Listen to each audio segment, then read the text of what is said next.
बानी बा चढ़ल जवानी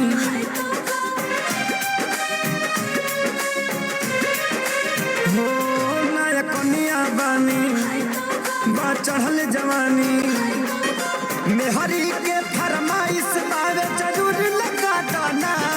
गेहूं काटे के नहीं खेलूरी बलम मजदूरी लगा दाना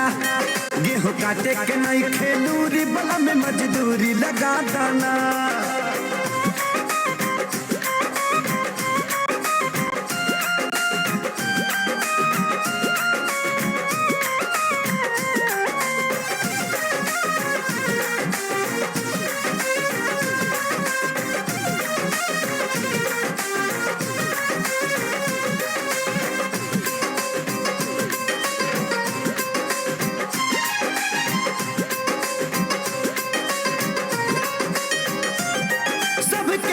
कटनी राजा करता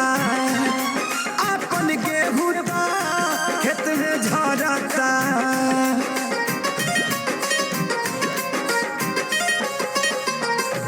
सब गेहूं कटनी राजा करता अपन गेहूं खेत में झरता घाम उगत कड़ा लूह मारत बड़ा ना मिले जवान जना त बूढ़ी लगा दाना गेहूं काटे के नहीं खेलूरी बला में मजदूरी लगा दाना गेहूं काटे के नहीं खेलूरी बला में मजदूरी लगा दाना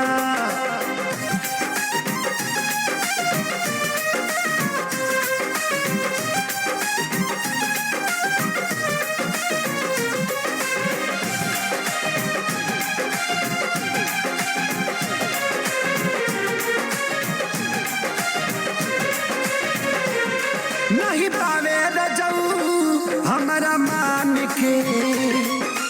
बारी बोला रोज गतान के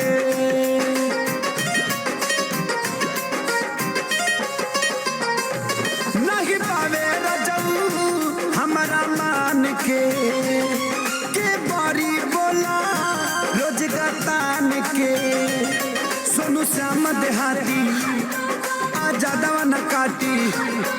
खेसारी के ठरे सरबा मशहूर लगा दाना गेहूं काटे के नहीं खेलूर बलम मजदूर लगा दाना गेहूं काटे के नहीं खेलूरी बलम मजदूरी लगा दाना।